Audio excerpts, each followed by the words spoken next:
Nós já sabemos que para que você seja um bom analista ou cientista de dados, você precisa dominar alguns conhecimentos, como bancos de dados, Excel, programação.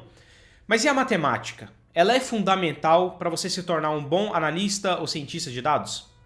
Nesse vídeo, já te respondendo aqui, já te adiantando que é sim muito importante, a matemática é um pilar da área de dados. Eu vou te trazer os 5 conceitos mais importantes, ao meu ver, para quem quer entrar nessa área.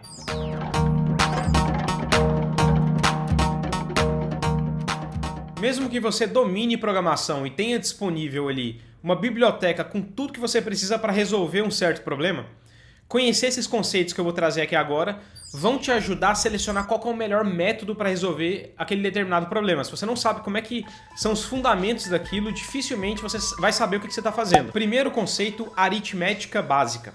E sendo mais específico aqui, logaritmo. Logaritmo é muito utilizado na área de dados. Ele é basicamente o inverso da potenciação. Uma operação que encontra o expoente de uma potência quando você conhece a base e o resultado dessa operação que você está fazendo. E você vai utilizar logaritmo em diversas áreas que precisam trabalhar com dados. Por exemplo, quando você for trabalhar com economia, tanto na microeconomia quanto na macro, você vai ter conceitos de logaritmo ali para prever alguma coisa. Quando a gente enxerga aqueles gráficos exponenciais, a gente está justamente trabalhando com esses conceitos relacionados com logaritmo. Então, na hora de fazer a previsão de algum comportamento ou alguma análise mais complexa, provavelmente você vai utilizar algum conceito ali de logaritmo. Indo para o segundo ponto, então, esse conceito aqui é o mais importante para a área de dados, porque ele é justamente a área da matemática que cobre essa área de dados, que lida com dados, que é chamada de estatística. Então, a estatística, por si só, ela já representa isso que a gente faz na área de dados. Ela pega, então, uma listagem de dados ou uma dispersão e tenta traduzir isso tudo em um certo comportamento, tenta analisar esses dados que muitas vezes estão ali de forma desorganizada, desordenada, e faz sentido disso. Tenta trazer um comportamento, entender o que está acontecendo, inclusive a partir disso que a gente faz previsão, a gente entende a fundo um comportamento. Então, estatística é fundamental para análise de dados.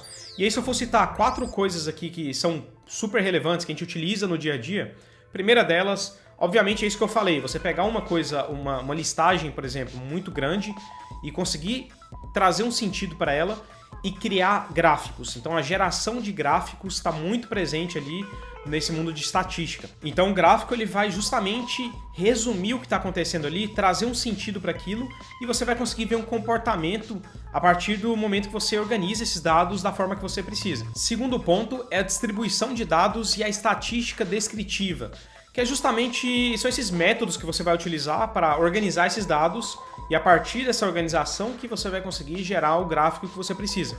Então, essa parte da estatística é justamente a de filtrar esses dados de uma forma que tenha sentido para a geração do dado do gráfico depois. Terceira parte é medidas de tendência. Geralmente aí você tem ou uma curva normal ou independente da curva, você consegue gerar algumas tendências para aquele comportamento que você está medindo. Então, alguns cálculos de tendência central, de dispersão, de desvio padrão, vão te trazer um senso de como é que aqueles dados funcionam. São geralmente fórmulas meio que prontas ali, você aplica e aí você consegue ter um senso maior sobre aqueles dados, o quão disperso ele está, o quanto que você pode confiar naqueles dados e assim vai. E a quarta parte, que acaba entrando nessa terceira também, vai ser o famoso outlier. Então, quando você tem uma dispersão, são aqueles casos extremos que você tem num gráfico que geralmente não são considerados ali na sua conta. Você vai fazer aí, por exemplo, uma análise de nível de satisfação dos usuários quanto a um determinado produto. E aí você vai ter usuários que acham tudo bom, e aí, sei lá, é uma pessoa que trabalha na empresa às vezes, então tudo para ela vai estar muito bom, ela vai dar a nota máxima para tudo. E ao mesmo tempo você tem aquela pessoa que reclama de tudo e ela coloca tudo lá no nível mais baixo.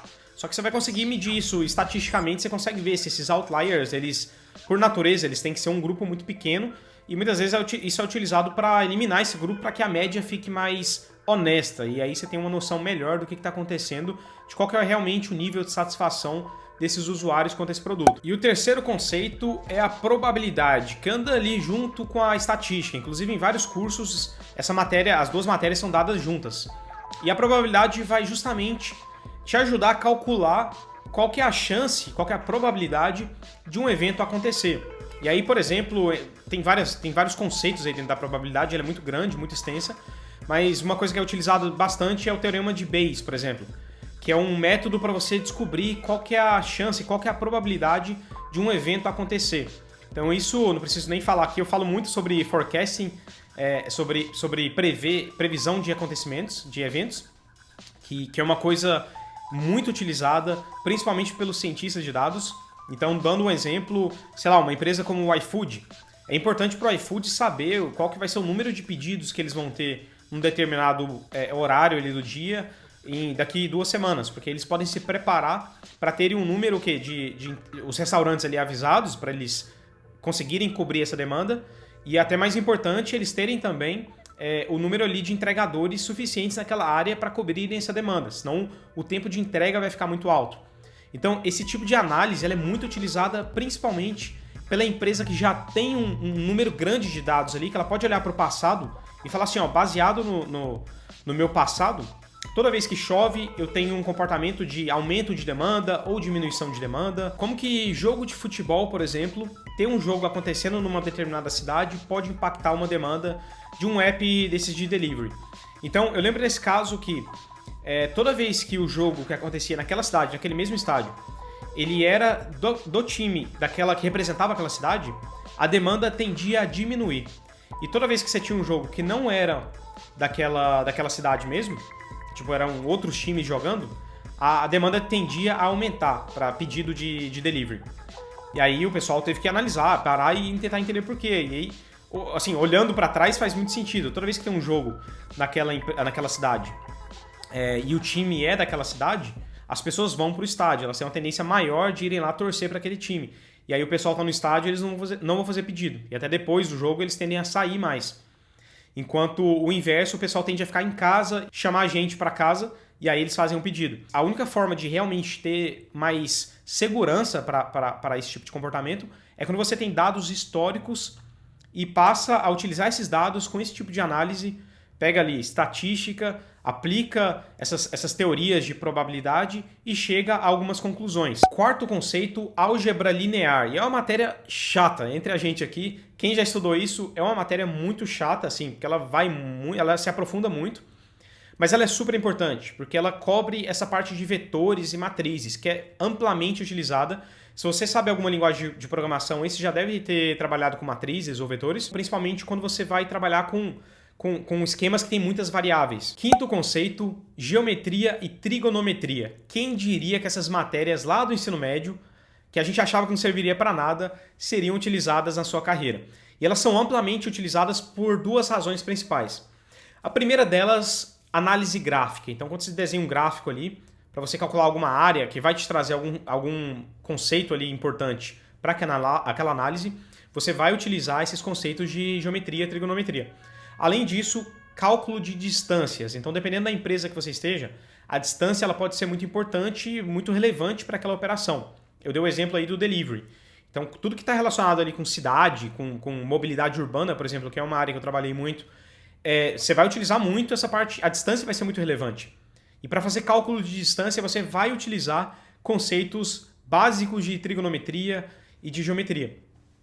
Bom, além disso, eu queria trazer um bônus aqui. É um bônus que é ainda mais relevante para os cientistas de dados, porque ele é mais aprofundado. Eu te recomendo aprender mais esses conceitos que eu falei. São conceitos mais básicos da matemática, mais fundamentais. Eu não quero dizer que eles são fáceis. Quando eu falo básico, eu quero dizer que são fundamentais. Então, para esse profissional que já chegou no nível mais avançado, ele precisa ter um conhecimento e um domínio de cálculo integral e diferencial, por exemplo, além de outras coisas. Então, esse conhecimento vai permitir com que esse profissional consiga fazer o que a gente chama de análises preditivas, de modelagem preditiva. Você já deve ter ouvido falar em machine learning, por exemplo, que é o que? A máquina aprendendo como é que faz alguma coisa e até repetindo ali às vezes. Então, esse tipo de... Por exemplo, o Spotify. Como é que o Spotify te recomenda uma certa música e consegue acertar? Como é que o Netflix ele consegue te recomendar um filme? Como é que ele sabe o que você quer assistir?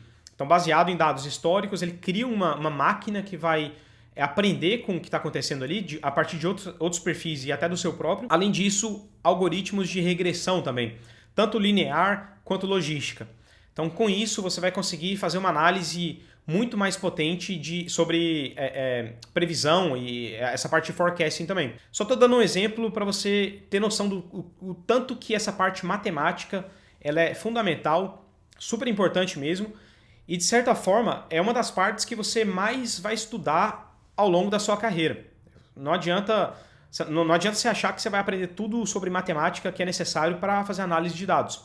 E aí o resto vai ficar melhor, aprimorar essa parte de programação. Pelo contrário, geralmente o profissional ele fica muito bom ali nessa parte de programação e a parte matemática ela vai somando e essa pessoa vai entrando cada vez mais nesse mundo. Tanto é que existem formações, mestrados, tem esse mestrado de Operations Research, que é um mestrado muito realizado fora para a pessoa que quer entrar nessa área, quer continuar nessa área de dados e se aprofundar mais.